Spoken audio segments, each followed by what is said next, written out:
بسم اللہ. یہ ہے کتاب الاجماع اور پہلا سبق کتاب الوضو، وضو کے اجماعی مسائل. امام ابن المنذر کے نام سے پہلا اجماع: نماز بغیر طہارت درست نہیں اگر آدمی اس پر قدرت رکھے.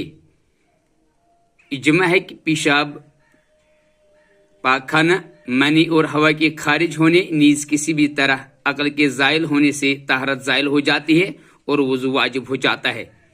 یہ پہلا، جیسے بے ہوشی، جنون، نیند وغیرہ. التحقیق: اجماع ہے کہ استحاضہ متعین ماہواری کے علاوہ کے خون سے طہارت زائل ہو جاتی ہے.